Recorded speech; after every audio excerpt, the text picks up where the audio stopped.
Bismillahirrahmanirrahim. Assalamualaikum warahmatullahi wabarakatuh. Alhamdulillah, segala puji bagi Allah, karena dengan izin Allah kembali hari ini kita bisa belajar bareng dalam keadaan yang sehat, dalam keadaan aman, alhamdulillah, dan insya Allah tidak kekurangan suatu apapun. Alhamdulillah, segala puji bagi Allah.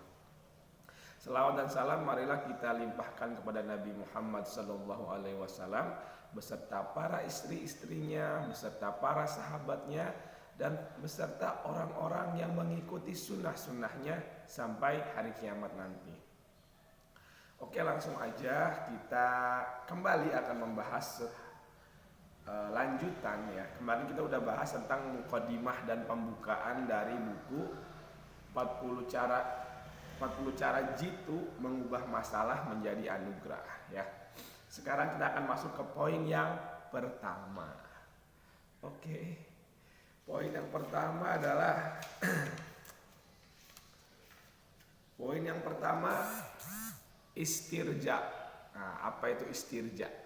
Jadi poin yang pertama, ketika kita terkena musibah, untuk mengubahnya menjadi sebuah anugerah, kita melakukan istirja.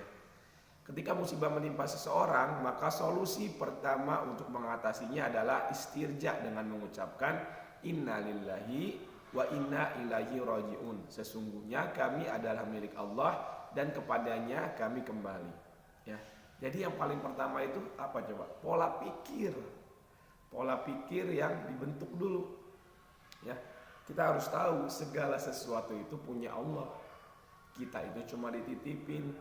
Ya, jadi kalau Allah mau ambil, ya seharusnya kita tuh lega-lega aja ya. Ibarat kayak tukang parkir, coba. Tukang parkir motornya banyak, mobilnya banyak ya.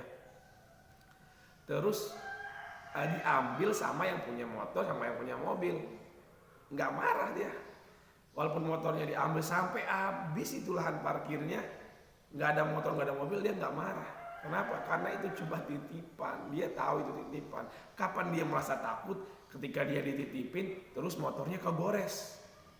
Ketika dititipin parkir motor sama dia, motornya dipakai sama dia, sampai motornya mungkin bensinnya habis, atau motornya lecet, atau motornya rusak. Ya, tadinya cuma dititipin untuk disimpan, sama dia dipakai untuk bukan yang seharusnya. Nah, saat itu dia takut tuh, ya. Jadi dunia ini segala sesuatu, bahkan tubuh kita ini bukan milik kita, ya. Cuma titipan Allah. Jadi hal pertama yang harus kamu lakukan untuk mengubah masalah menjadi anugerah adalah pola pikir, menyadari bahwa segala sesuatu itu punya Allah. Dan kalau Allah mau ambil, ya terserah Allah, ya. Kita alhamdulillah selama ini diberi kesempatan untuk menikmati apa yang Allah titipkan. Ya kalau diambil ya udah, insya Allah Allah berikan yang lebih baik. Makanya di antara doanya itu adalah innalillahi wa inna ilaihi rajiun. Allahumma ajurni fi musibati wa akhlifli khairan minha. Artinya segala sesuatu sesungguhnya kami ini kepunyaan Allah dan kepadanya kami kembali. Ya Allah, berikanlah aku pahala atas musibah yang menimpaku, dan berilah aku ganti yang lebih baik dari itu. Masya Allah ya. Jadi salah satu doa ketika kita terkena musibah istirja ini secara lengkapnya adalah ada doanya. Ya Allah, berikan aku pahala atas musibah. Apa itu musibah? Musibah itu kata Sayyidina Umar ya, kalau nggak salah. Wallahu alam, kalau nggak salah, kalau salah tolong dikoreksi. Kata Umar bin Khattab, musibah adalah segala sesuatu yang membuat kamu nggak nyaman, ya, yang membuat kamu sedih, yang membuat kamu nggak enak, itu namanya musibah. Termasuk ketika sandal itu putus, ya, berdoa sama Allah, ya Allah gantikan sandal saya dengan yang lebih baik. Tuh, bahkan ketika sandal putus, para sahabat mintanya sama Allah, ya, meskipun memang berusaha. Tapi diawali dengan mindset segala sesuatu punya Allah. Allah bisa ngambil, maka Allah juga bisa ngasih yang lebih baik, bisa Allah. Ya, dalam semalam bisa Allah mengubah hidup kita, bisa. Allah bisa memberikan yang lebih baik untuk kita. Makanya Allah mengambil sedikit, mau lihat reaksi kita nih. Bagaimana reaksi kita? Sayang banget ya ketika Allah mengambil sesuatu dari kita, meskipun kita menyadari bahwa itu adalah milik Allah, pasti secara manusiawi ada kesedihan, ada luka di hati kita tuh. Ya karena mungkin semakin besar luka itu berbanding lurus dengan semakin kita tuh merasa memiliki. Ya. Kenapa kita merasa kehilangan? Karena kita merasa mempunyai, memiliki.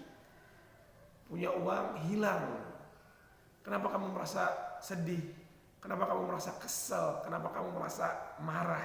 Karena menurut kamu uang itu milik kamu, maka hilang itu. Tapi ketika kamu mendengar berita misalnya, ada pencurian di bank, 1 miliar hilang, kamu ya biasa aja, ganti aja remote-nya, ganti channel, nggak ada rasa sedih, cuma hilang. Kenapa kamu bisa kayak gitu? Karena kamu merasa itu bukan milik kamu, ya. Dan kamu loss aja gitu. Lepas aja ketika kamu merasa sesuatu yang bukan milik kamu hilang, ya udah memang harus kayak gitu. Tapi ketika kamu tahu sesuatu itu milik kamu, kamu merasa memiliki sesuatu, terus dia hilang, terus dia diambil orang, terus dia rusak, maka kamu akan merasa sedih banget gitu. Merasa kecewa, terpukul banget ya.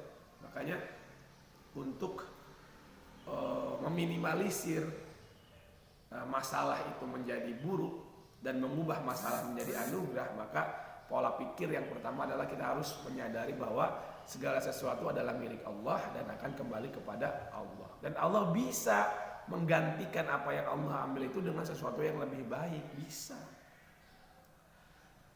Oke, renungkanlah keadaan Ummu Salamah radhiyallahu anha. Ia beristirja ketika Abu Salamah meninggal ya. Jadi Ummu Salamah ini adalah salah satu sahabiat. Ketika Abu Salamah atau suaminya meninggal, lalu Ummu Salamah ini membaca istirja innalillahi wa inna ilaihi rajiun, Allahumma jurni fi musibati wa akhlif li khairan minha. Maka Allah memuliakannya dengan dinikahi oleh Nabi Muhammad sallallahu alaihi wasallam ya. Ummu Salamah ini kehilangan suami yang sangat dicintainya, orang yang baik. Tapi Allah mengganti orang yang lebih baik. Siapa itu orang yang lebih baik? Yaitu Rasulullah Sallallahu Alaihi Wasallam. Masya Allah ya. Dengan beristirja maka Allah mengganti. Allah ya memang kehilangan itu terjadi memang sakit hati itu terjadi, memang kesedihan itu terjadi. Tapi Allah menggantikan itu. Ya. Ketika kita ingat, ketika kita tidak berlebihan ketika bersedihnya, kita mengingat tuntunan Allah dan Rasulnya ketika kita bersedih, ya kan ketika kita bersedih pertama istirja, tidak boleh berlebihan, nggak boleh meratap, nggak boleh sampai menyobek-nyobek pakaian gitu, karena saking sedihnya nggak boleh kan. Ketika kita kesedihan kita tetap pada koridor-koridor yang Allah tentukan, yang Allah tetapkan, maka insya Allah akan mengganti dengan yang lebih baik, seperti Ummu Salamah yang kehilangan suaminya, lalu Allah gantikan dengan dinikahi oleh Rasulullah Sallallahu Alaihi Wasallam. Masya Allah ya. Oke, selanjutnya yang kedua ketika kita terkena masalah lalu kita ingin menjadikannya sebuah anugerah, yang harus kita lakukan adalah berpikir sejenak dan tidak terburu-buru. Tidak terburu-buru ya intinya. Problematika seringkali terjadi di antara keluarga, suami istri, atau kenalan dan sahabat. Karena itu jika terjadi suatu problem atau masalah, maka bagian terbesar dan faktor yang bisa membantu untuk memecahkannya adalah berpikir sejenak tentang problem tersebut dan tidak terburu-buru dalam mengambil keputusan. Nah ya, sering banget di dalam banyak hal. Kalau di sini kan dicontohkan dalam problematika rumah tangga antara suami dan istri. Tapi sering banget sih dalam banyak hal kita itu menyesali apa yang sudah kita lakukan. Sekian detik setelah kita lakukan kita nyesel. Ya, contohnya ngomong deh. Sering kali kita tuh ngomong, ketika kita ngomong, selesai kita ngomong, di dalam hati kita berpikir, kenapa tadi gua ngomong gitu ya? Harusnya gua nggak ngomong gitu. Udahlah, gitu kan? Tapi ntar berulang lagi. Sering kali kita tuh karena udah asiknya ngomong, asiknya ngobrol, kita tuh ngomong dulu baru mikir. Kita ngomong terus kita, oh kayaknya perkataan gue tadi nyinggung orang ya, kayaknya omongan gue nggak bener deh, kayaknya omongan gue berlebihan. Itu terjadi penyesalan itu sesaat setelah kita ngomong, ya. Baru beberapa detik kita ngomong langsung muncul perasaan itu, ya. Jadi jangan terburu-buru gitu, jangan terburu-buru bahkan dalam berbicara, dalam bertindak, ambil keputusan jangan terburu-buru karena terburu-buru itu adalah sifatnya syaitan, ya. Sifatnya setan itu terburu-buru, tergesa-gesa. Jadi kita jangan tergesa-gesa, cooling down, cooling down, santai dulu, jangan dalam keadaan marah mengambil keputusan, jangan. Ya. Rasulullah pernah mengatakan kalau nggak salah, marah itu adalah bagian dari apa ya, dikendalikannya diri kita oleh setan. Ketika kita marah, maka ucapan kita itu dikendalikan oleh setan, tangan kita dikendalikan oleh setan, ya, kaki kita dikendalikan oleh setan, so gerakan kita dikendalikan oleh setan. Itulah kenapa setelah kita marah, melampiaskan kemarahan kita, biasanya setelahnya kita menyesal, ya, karena kemarahan itu yang berlebihan tidak sesuai dengan fitrah manusia. Manusia itu sebenarnya nggak suka kayak gitu. Makanya sesaat setelah kita marah-marah, kita melampiaskan kemarahan kita, terus kita pasti menyesal, ya, karena itu bukan kita, itu perilakunya setan, ya. Dan kita mungkin marah itu adalah bagian dari kesurupan, ya. Jadi orang kesurupan tuh bukan cuma orang yang kesurupan kelejar-kejar gitu, ya, yang orang kejang-kejang gitu, terus tiba-tiba suaranya berubah, tiba-tiba matanya melotot, nggak selalu kayak gitu. Tapi orang marah itu adalah bagian dari kesurupan atau bagian dari diganggu sama setan. Nah, makanya kata Rasulullah, jangan marah bagimu surga. Kok enak banget sih jangan marah doang dapat surga? Maksudnya adalah ketika kita marah, kita tuh cenderung melakukan hal-hal yang mendekatkan kita kepada neraka loh, ya. Ketika kita marah, misalnya kita marah sama seorang lalu kita melukai orang tersebut, kita marah sama seorang lalu kita nauzubillah min dzalik membunuh orang tersebut, ya. Kita marah misalnya sama keadaan, lalu kita terkena dengan zat-zat terlarang, narkoba, pergaulan bebas. Kenapa? Karena kita marah dengan keadaan. Kita marah dengan keadaan keluarga kita marah dengan keadaan keuangan kita gitu.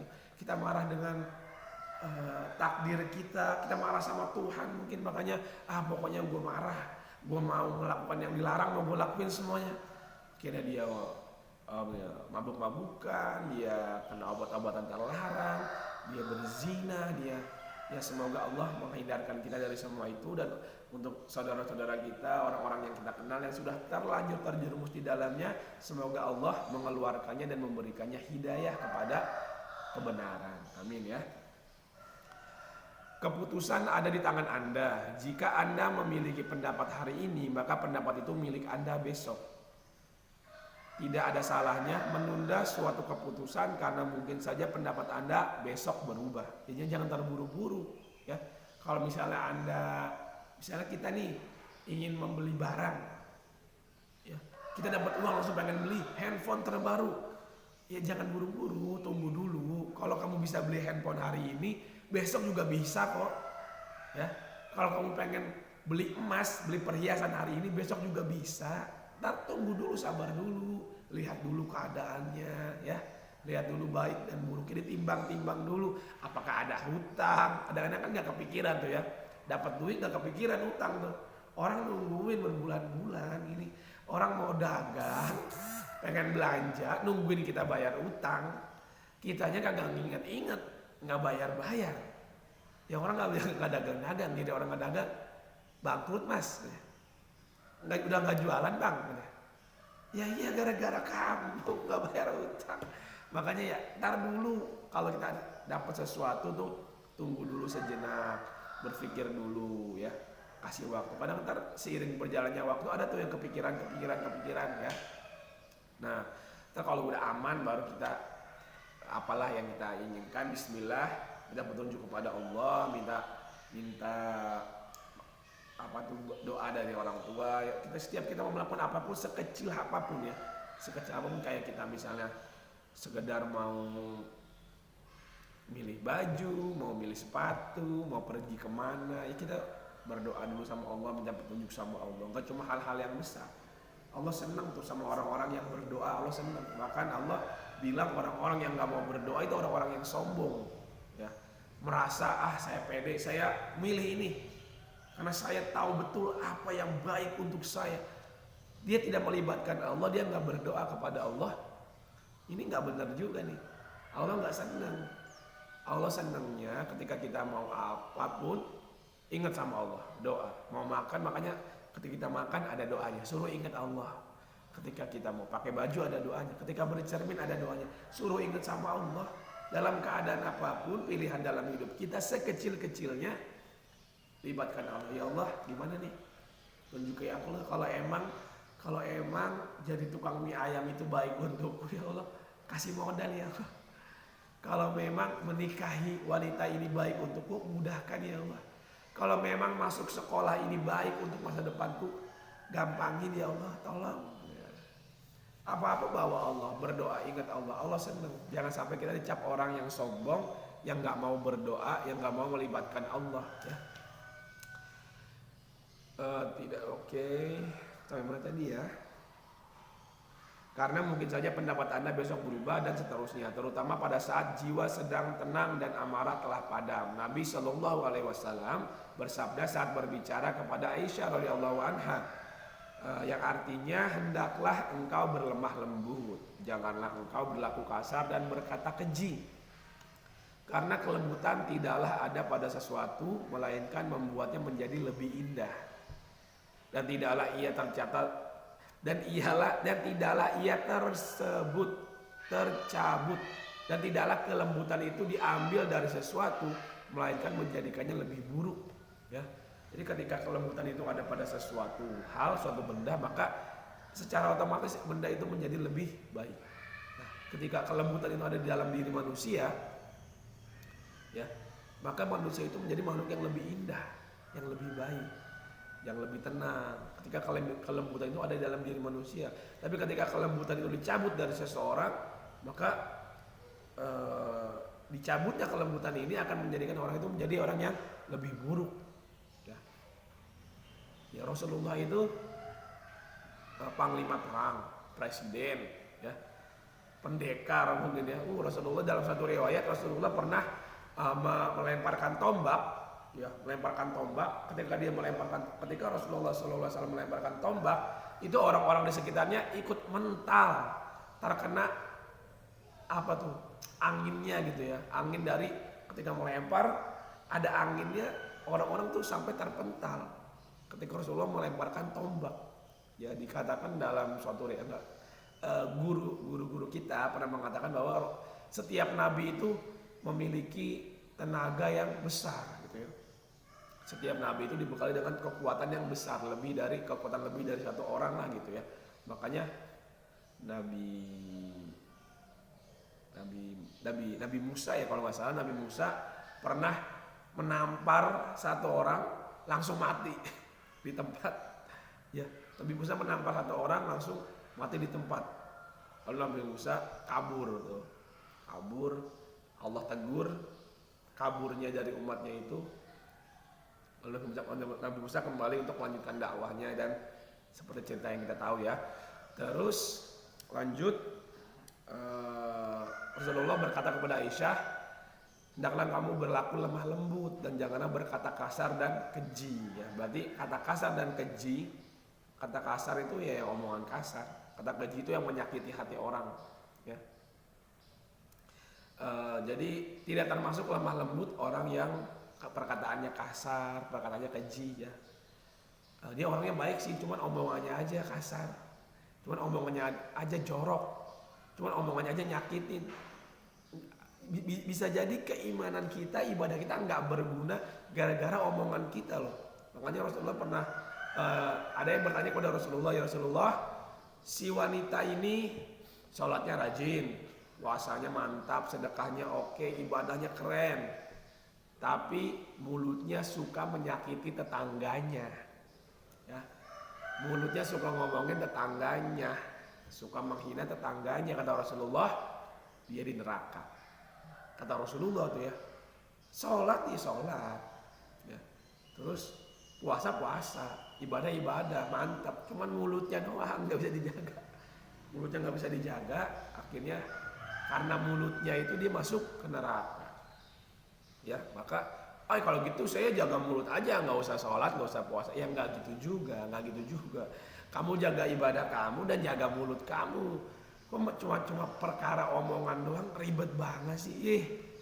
Bukan masalah perkara omongan ya, asal tahu aja mulut ini ya yang bisa memasukkan seorang ke dalam surga, bisa juga masukkan orang dalam neraka. Bukankah orang murtad keluar dari agama itu menggunakan mulutnya, ya kan? Sebagaimana orang-orang itu berzikir, orang-orang itu masuk Islam, berzikir kepada Allah, memuji Allah, ya, itu kan pakai mulutnya. Sedangkan kata Allah, ucapan la ilaha illallah itu lebih berat timbangannya tuh di sisi Allah daripada dunia dan seisinya. Kalimat la ilaha illallah di sisi kalau ditimbang dengan dunia dan isi-isinya lebih masih berat kalimat la ilaha illallah. Kalimat itu dari mana tuh keluarnya? Dari lisan, dari mulut. Jangan anggap enteng perkara mulut, ya. Jangan anggap enteng nyakitin hati orang pakai mulut. Bisa masuk neraka tuh. Seperti hadis tadi tuh. Wanita yang rajin ibadah tapi mulutnya menyakiti tetangganya, neraka kata Nabi. Gara-gara apa? Mulut. Gara-gara mulut itu. Setelah Ummul Mukminin, perintah ini lalu ditujukan kepada semua kaum mukminin, ya. Setelah diberikan kepada Ibunda Aisyah, dinasihatkan kepada Ibunda Aisyah, tapi secara umum perintah ini berlaku untuk kita semua. Kami tidak memandang bahwa amarah akan mendatangkan kebaikan. Seandainya peradilan mengabarkan kepada Anda tentang akibat dari luapan amarah, niscaya Anda merasa heran dengan banyaknya orang yang menjadikannya sebagai sandaran. Akibatnya, anak-anak menjadi terpisah, keluarga tersia-siakan, penjara pun penuh. Semua itu disebabkan oleh luapan amarah, ya. Kalau kita lihat gitu ya, kalau kita lihat dari luar, akibat dari orang marah ini, ya, orang marah ini kan bisa ada pembunuhan, penuh lah itu. Orang marah ini jadi pemukulan, jadi penghinaan, jadi perceraian yang mengakibatkan anak-anak terlantar, anak-anak dimarahin dengan kemarahan yang berlebihan, jadi penyakit mental, ya kan? Kalau orang tahu dampak buruk dari amarah ini, maka orang bakalan heran, kenapa sih orang pada marah-marah? Udah tahu dampaknya begini, gitu ya. Kayak melihat orang main api, dia tuh kebayang gitu, kalau main api itu bisa terbakar, bisa luka bakar, bisa hangus, bisa gosong, bisa kebakaran rumah, bisa habis harta. Terus melihat orang main api, dia heran gitu, kok orang masih main api aja gitu, udah gede masih main api, nggak tahu apa bisa kebakar, nggak tahu apa bisa kebakaran, nggak tahu apa bisa jadi musibah. Sama nih kayak amarah ini. Orang ketika orang sudah tahu dampak dari marah yang berlebihan itu kayak gitu, perceraian, perkelahian, penganiayaan, pembulian, pembunuhan, ya, perampokan, dan berbagai macam keburukan yang terjadi gara-gara amarah ini, orang bakal heran, kok masih dikerjain amarah ini, marah-marah ini, kok emosi yang berlebihan ini masih dikerjain aja sama orang-orang, padahal dampaknya segitu seremnya, ya. Ya pada kenyataannya kalau ketika kita melihat begitu, iya, kok masih dikerjain, tapi ya namanya manusia, ya. Manusia ada khilafnya. Ketika kalau pikirannya lagi enak, mungkin ada masalah bisa diredam, tapi kalau pikiran lagi nggak enak, tahu ada masalah, ya kadang-kadang kelepasan. Makanya pernah suatu ketika Rasulullah itu ngelihat orang lagi berantem, lalu Rasulullah berkata kepada orang di sisinya, tahukah kamu kalimat yang kalau mereka ucapkan maka akan hilang kemarahan dari dada mereka? Terus kata yang di sebelahnya, nggak tahu ya Rasulullah, Allah dan Rasulnya yang lebih tahu. Terus kata Rasulullah, a'udzubillahi minasyaitonirrajim, ya, kalimat a'udzubillahi minasyaitonirrajim. Ketika membaca itu kata Rasulullah, maka amarah di dalam dada mereka itu akan hilang. Dalam kesempatan lainnya saya juga pernah dengar ketika orang marah itu cenderungnya ingin meninggi, makanya dia berdiri begini kan. Kalau dia marah sama orang yang lebih kecil, apa lo, Hah? Apa lo, gitu kan. Kalau dia orangnya kecil, apa lo, badannya meninggi, dadanya membusung. Apa, mau apa? Hah? Terus maunya apa? Nah gitu kan. Ketika orang marah cenderung untuk meninggi, maka saran dari Rasulullah adalah ketika kamu marah dalam keadaan berdiri, maka duduklah. Duduk, masih marah, masih kesel.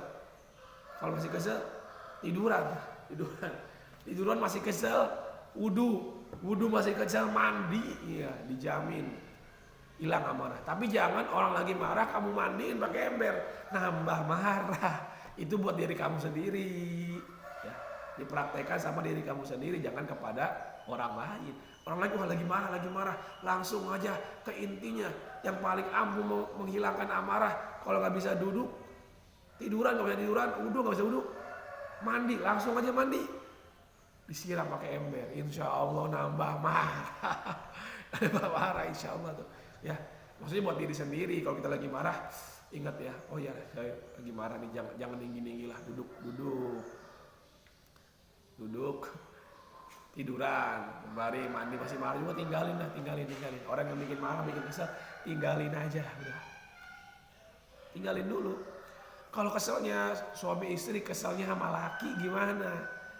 Keselnya sama bini gimana tuh caranya?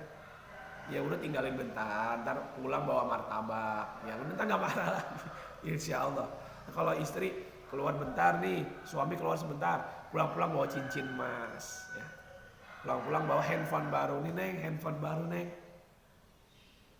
Oh buat aneh bang, buat saya bang, iya buat kamu, cicilannya 12 bulan, baru dibayar DP, ya gitu ya, oke. Udah berapa menit?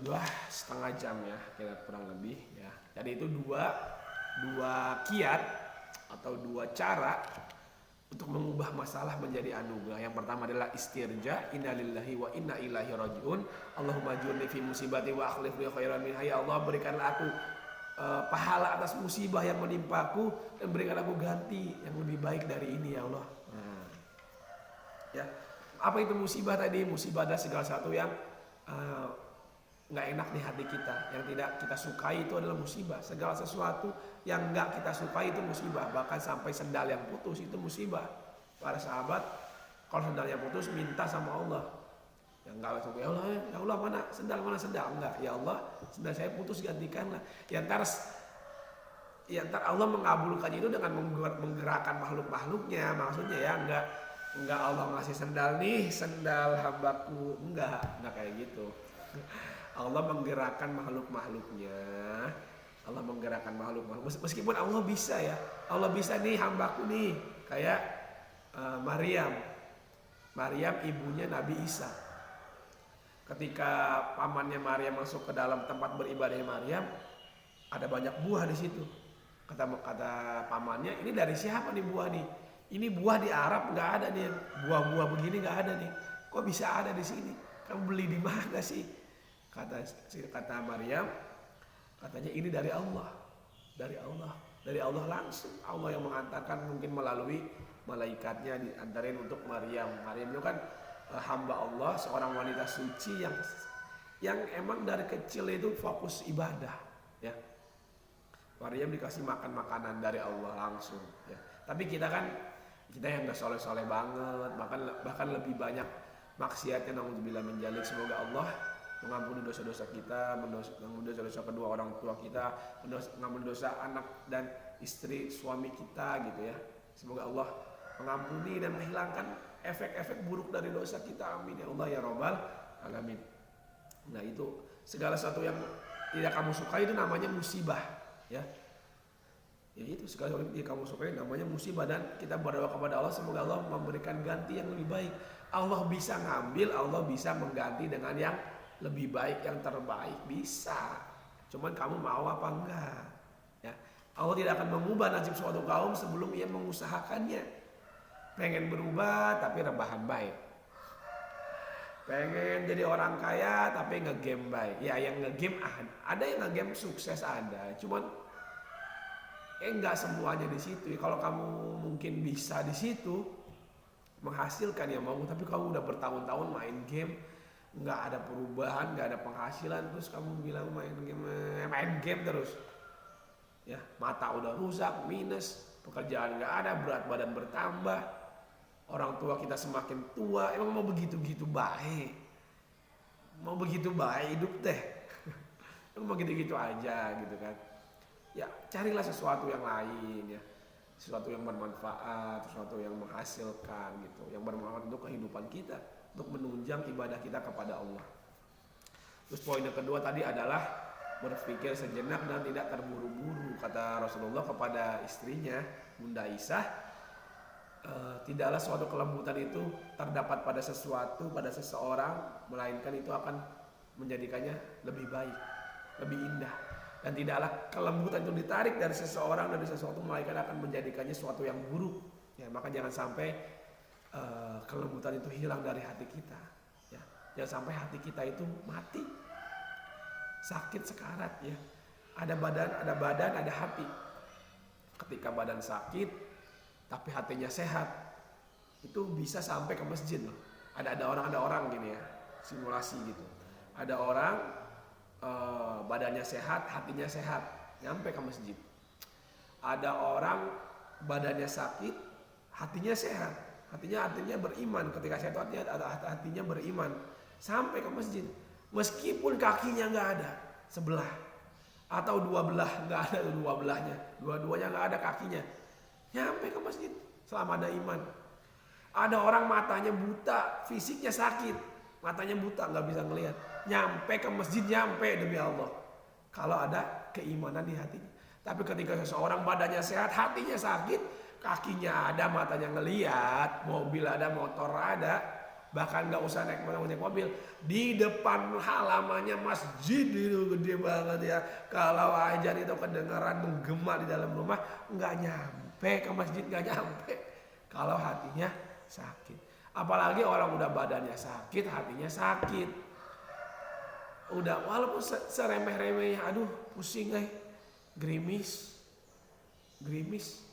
Malas ke masjid, entah sakit, lagi gak enak badan, entah kena gerimis. Ditelepon sama kantornya, halo Bapak Pulan dapat hadiah dari kantor 10 juta. Tunggu Pak, saya datang sekarang juga Pak. Saya datang Pak, 10 juta kan Pak. Datang Pak saya Pak, tapi lagi hujan. Saudara Fulan lagi hujan, nggak apa-apa, saya sehat. Saya sehat. Gitu kalau orang yang badannya sakit, hatinya sakit. Ya, maka jadilah kita orang yang hatinya sehat. Ya, dan mudah-mudahan Allah memberikan juga kita badan yang sehat. Dan mudah-mudahan Allah jadikan kita orang yang bisa menyehatkan orang lain. Ya kan, nggak enak ya, sehat sendiri nggak enak.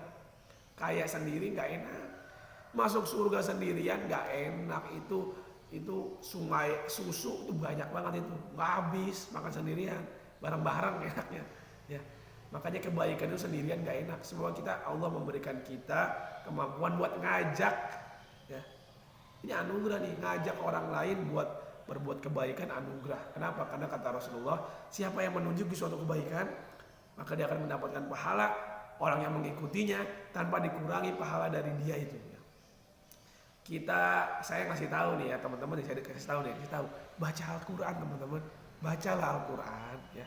Setiap hurufnya satu kebaikan. Bahkan ulama salaf, muridnya ngomong sama gurunya, wahai guru, berapa lama saya harus baca Al-Quran? Kata gurunya, sebanyak kamu menginginkan kebahagiaan, sebanyak itu kamu baca.